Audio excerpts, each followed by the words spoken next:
showcasing gardens and nature in the valley and beyond. This is Let's Grow There, a WKBN Plus exclusive. Let's dig in. Hello and welcome to Let's Grow There. I'm your host, Laurel Stone, and today I'm joined by a special guest, and we have something unique in store for you. We're going to have a little bit of a demonstration today. This is Constance Burgess of the Bronson Family Farm. Constance, tell me a little bit about yourself and how the farm got started. Well, welcome. Thank you, Laurel. Bronson Family Farm, well, that's part of our family name. And it got started because my grandmother, I realized, she lived off the land. She taught us how to forage for vegetables in the garden that we helped her to create. She had animals. We killed the animals and then sent them to the butcher. The butcher brought them back processed. And I just do not remember going to the store when I was with my grandmother. And that's what dawned on me. I understand where I got this purpose that I feel I have for farming. And I drove around looking for land because Youngstown has quite a bit of land here, especially on the east side where I happened to be traveling with a friend. And we located a piece of property that had a gate. And at that time, I thought this must be the land because there was no 40 acres of continuous land available for sale.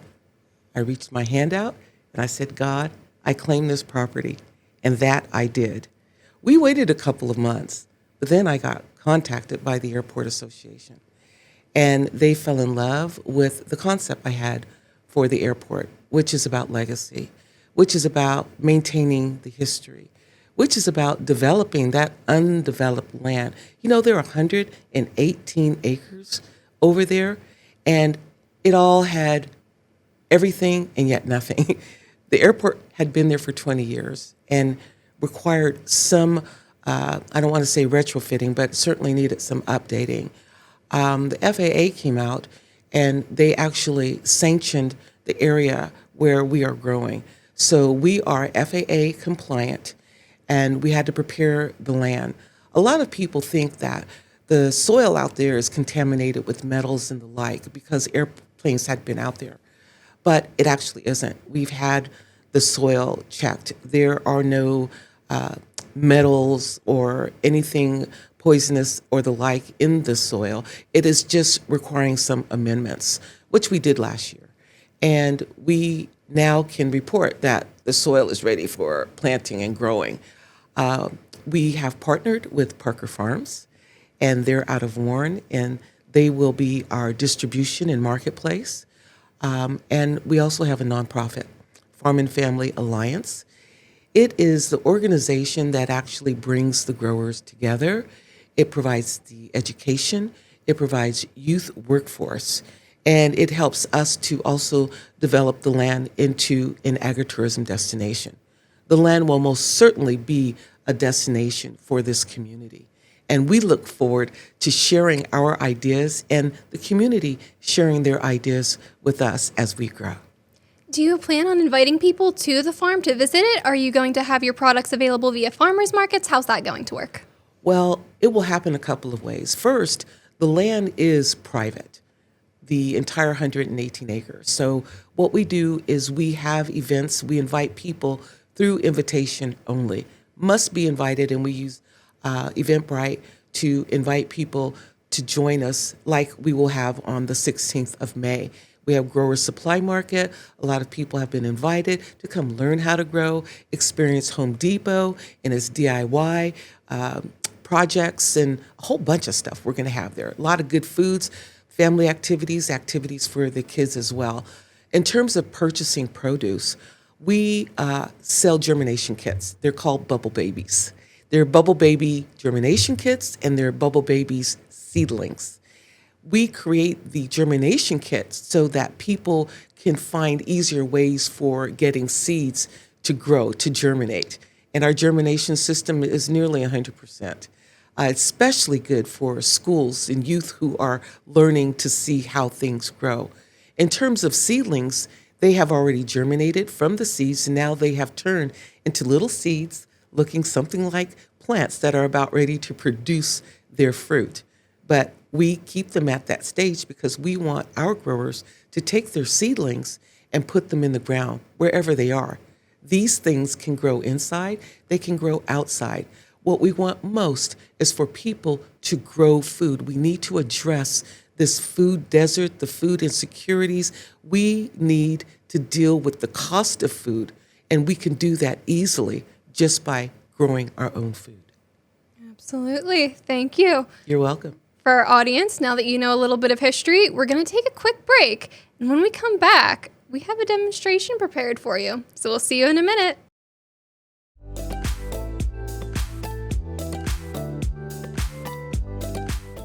Hello and welcome back to Let's Grow There. I'm your host, Laurel Stone, joined by Constance, and she has a demonstration prepared for us. I'm going to let you take it away.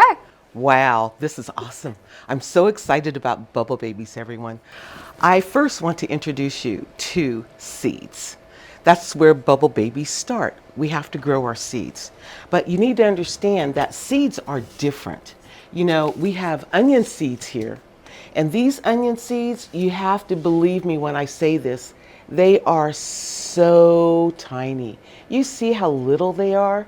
Well, guess what? If I show you these seeds as well, they're tiny too. But guess what? They're not the same as the other seeds I just shared with you. That becomes really important because when you've got these seeds lying around without their packages, you actually don't know what you're growing. But then you want to pay attention also to these very large seeds. Why am I talking about the seeds and the different sizes of these seeds? Is because seeds require a different level of planting in the soil. Some you put right on top of the soil. Some you'll put a 1/4 inch under the soil. It could be an 1/8 inch, a 1/2 inch, a full inch, 2 inches, yes, all the way to 2 inches. Now these seeds are beans. These can go up to 2 inches underneath the soil. This becomes really important because some people don't grow their seeds simply because they haven't buried them correctly in the soil. The other piece is that they may not have watered them properly when they were in the soil. I want to share with you my time. Newborn babies. You see, Laurel? These are little tiny times that are growing up.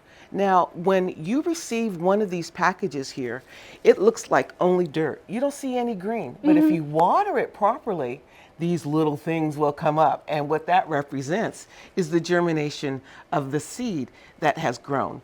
Now, the interesting thing about these little babies is that they don't have very long roots. Their roots are very short. So if you keep watering this, what it's going to do is going to get so full of water, but the roots from these little babies may not get fed. But what you'll do is keep pouring water all through this, and then you'll get really stinky dirt. You'll get rot if there are any roots down there. Can you bottom water with these? Not necessarily. The reason I say that is because, again, their roots are not long enough, so they won't It won't absorb it. Yes, Okay. exactly. So I've gotten one of these little guys. It's just a little sprayer. Got it from the dollar store. Put water in it. You pump it. You get the air, and then you mist your little babies because that's what they need. They need the moisture in order to keep growing. But consider after growing. Our little babies will get a little bit bigger, and if they are all in the same little package, these actually have been broken down. I want to share this with you. All in the same package looks like. Now, how do you transplant it? Do you just unroll it and put it in a smaller That's one? what we're going to be doing. Oh boy. Yes, yeah, talk too much right now, Laurel. You said it, and now you're going to do it. You're brave to let me touch those. I don't have luck with seedlings. This is what we're going to work with, everyone. This is our kale. And what happened with our kale is we created this bubble baby and we sprinkled our kale seeds in here and they grew. But if you can see, there are too many. It's way too many. Let's do something really quick. All right. We're going to do a demonstration real fast. Am I gloving up? You're going to glove up, baby. Okay. Glove it up. And what we need to do when we talk about transplanting, we talk about spacing, we talk about separating, we have to, at this time, we have to spread our plants apart. So guess what you're going to help do? Oh, hurt All the right? root system, I Yes, suspect. you're going to help. So what we have, we're each going to have a piece. Okay. Here's a piece of bubble wrap. Now, you don't always have to use bubble wrap. You can use any plastic. You know, as a matter of fact, the soil containers, the plastic containers that you have, you can cut those up. They're already, the plastic is already there. And just create yourself a long strip of plastic and then put your soil on it. So what we're going to do is we're going to take the bubble side up. Bubble side up. Because we want to keep air inside of our mold here. We don't want it to be flat. That makes sense. All right. Now, what you are going to do, kind lady, is before you do that, you are going to do a wonderful thing. Ask your gardeners, your growers, do you love dirt? Do you love the smell of dirt? I do. Call Laurel and let her know that you love it too. All right, here we go. Here is some soil here. All right. This is homemade soil. Oh, yeah. Okay, so it's what the good I stuff. do is I put stuff in my soil. Yes, your compost, the organic matter.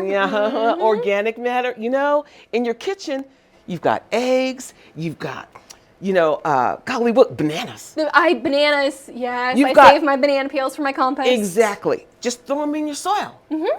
And while I'm on the point, you know the difference between soil and dirt? Yes, we talked about this a week or two ago. Dirt is where it is deprived of nutrients. It's not good. It's the compact. Soil is where it's nutrient rich and can help the plants. Perfectly. This is soil. It's not dirt. Okay, so if anyone says we're going to garden with dirt, they're not going to garden. Nothing can grow in the dirt like that. But anyway, what we're going to do now, you're going to stick your hands. All right, let me get this out of the way here. You're going to stick your hands in this soil, Okay. and you're going to put some right up here. All right, how thick are we doing it? Think of your plant going into the ground. How much dirt do you want around the roots of your plants? lot. Put it in there. All right. That's right. So what you're going to do is you're going to tease out one plant out of all of these plants. Just tease out one. And don't break the roots. You're going to grab it from the bottom and you're going to unstick it. You know, you're just going to rub that soil right through your fingers until you get something like this. Grab your little babies out of there.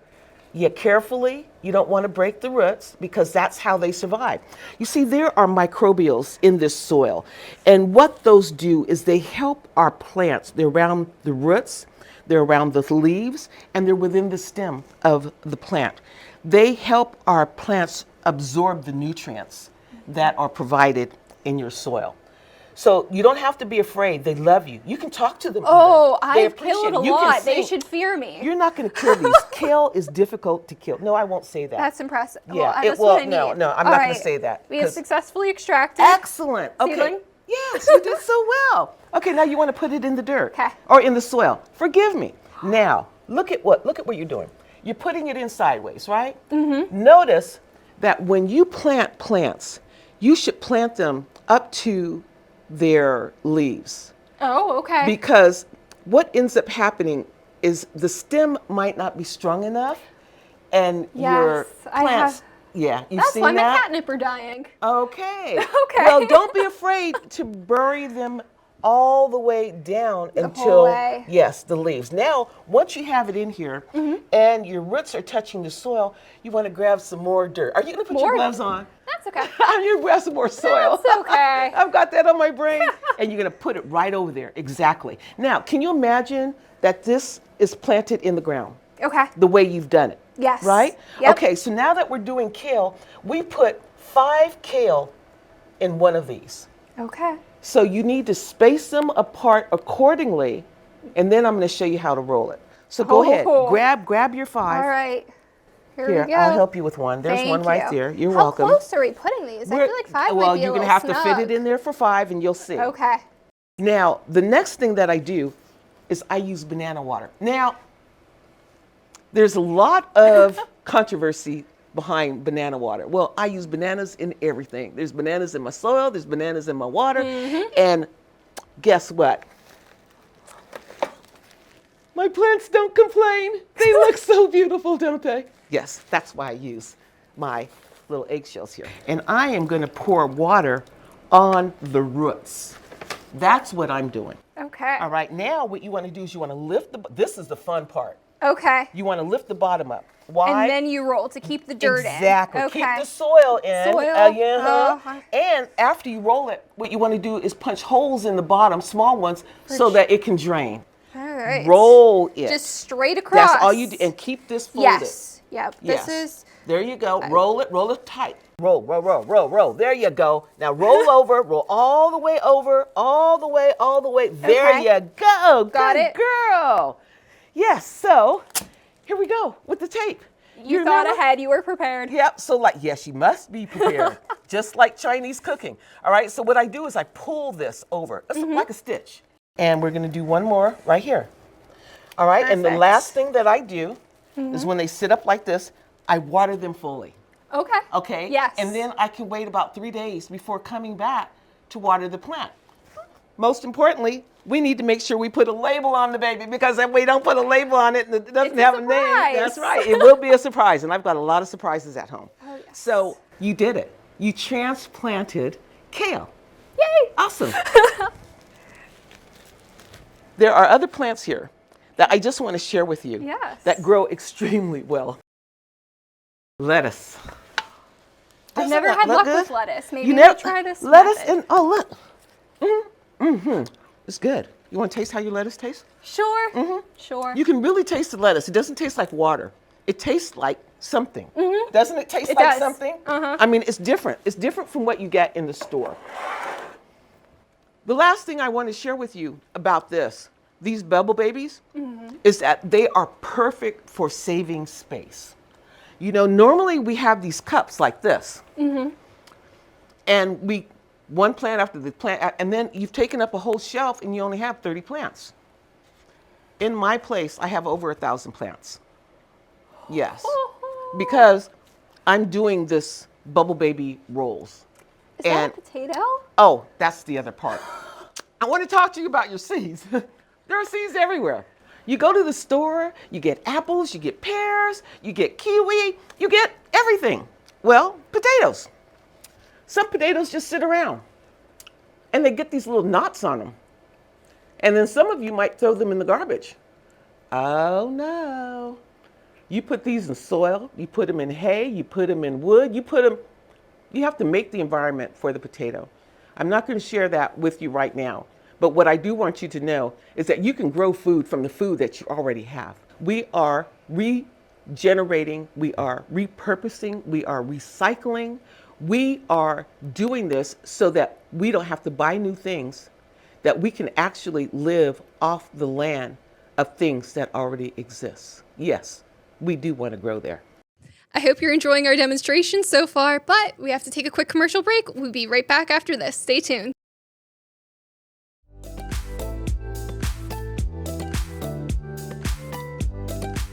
And we are back. Let's dig right back in.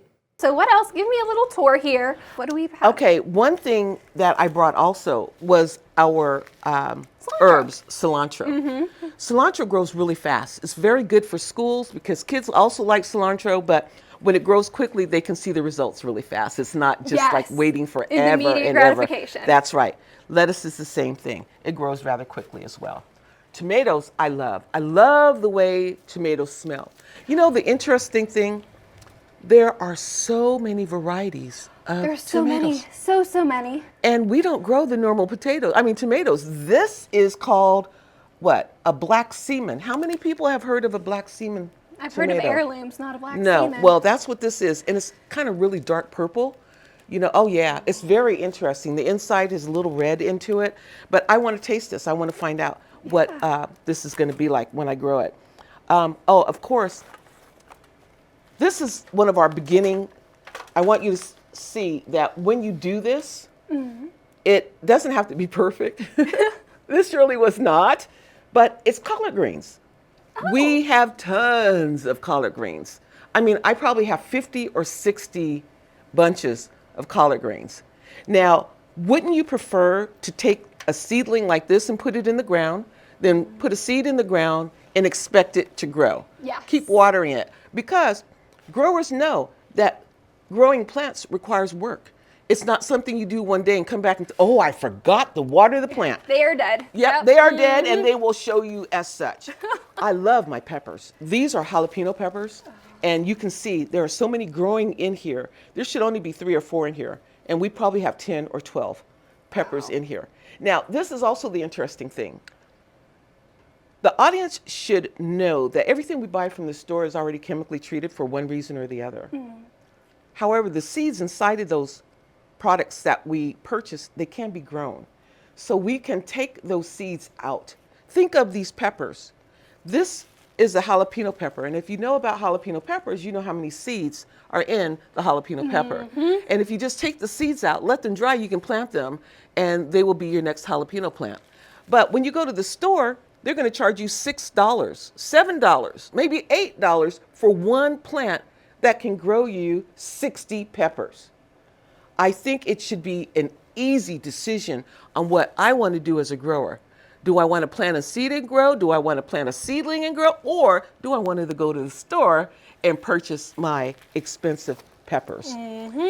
One of this other items that I brought, which I think is real interesting, although you can't see it now, but this plant started with yellow and purple leaves. Oh.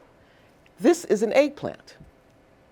And what we have to do with this eggplant very soon is separate it. It's called night shadow eggplant. So as you can also see in here, you can count these. There are probably 30 eggplants in this one little. Can you get 30 eggplants in these cups? No. No. But again, this is for the grower who wants to grow a lot of produce. You don't want to grow all of this food and not have anywhere to grow it, or anyone who will be glad to put it in the ground so that you can actually have food. One of the other things that I brought, which I think is most important, is at Bronson Family Farm, we grow a lot of produce like this. But this produce requires pollinators. Yes. Okay? Pollinators, bees, and the like. So one of the things that we will be giving away the next time we are at the Youngstown Farmers Market on the 23rd, that's the second Thursday at the Youngstown Library, we're giving away tons and tons and tons of flowers. These are all flowers of varying varieties. We would love for your audience to come and get some free seeds so that they can plant flowers. We'd love to see flowers everywhere. And last but not least, well, not last, and certainly not least, my grandsons grew these marigolds. This is a marigold. They put in 2, but only got 1. We had yellow and orange, and right now I could not tell you which one these are. But they planted all of the marigolds, and they planted them in these pots because they wanted to plant something. Yes. But right now they see it planting or growing from a seed, but in their eyes, they expect to see the flower. The flower is not here, so I'm hiding it until the flower comes, and then I can tell them and show them what they've grown. But the last thing, and it's not the last thing, people, you've got stuff all over your environment that will help you grow and stay fed. This is an avocado. I don't know how many people buy avocados at the store. Most of them. Well, I have one growing in my kitchen. I got a lot of stuff growing in my kitchen. But this avocado seed, it requires water in order for it to root. And I've looked at a lot of YouTubers and all kinds of stuff, and there are a number of ways to let your avocado root. And one of the things I've already done is I've taken toothpicks, put 3 of them in, and I set it in a glass of water. And I keep refilling that water. I had to take off the skin, because this is skin. And what you should see under here is all white. And after sticking the toothpicks in here, I set it in the water, and it ended up growing 1 root, 1 very strong root. I took that root and I put it in some soil, and I watered it. I'm waiting for something to come out of the top of the seed to let me know that my avocado is growing. Now, as I understand it, it takes 10 years for avocados to actually grow on trees. Yes. So if you want avocados, you better start now. This is important because avocados provide so much nutrition. And if we can grow these in our own backyards, even if we get an outdoor grow house, because that is the way to do it. And this is the last thing I'm going to say. We are going to build an arboretum. Okay. At the farm. We're going to have fruit trees. Yes. Because from where I'm from, California, we have nothing but fruit trees. We've got food everywhere growing. We grow nearly all year round. And I come and move to Youngstown to be with my grandkids and my son, and I can't grow anything. I have, 3 months to grow, and... It's a difference. It's a big difference for you. Tell me. It is. I'm growing stuff in my kitchen. I've got grow lights in my kitchen. Yeah, me too. So I'm growing peppers, I'm growing my herbs, I'm growing as much as I can inside of my kitchen, but what I'd rather be is outside. I'm an outdoor person. I love getting my hands in the dirt already, but dirt is everywhere in the house. It does not belong in the house. It belongs outdoors.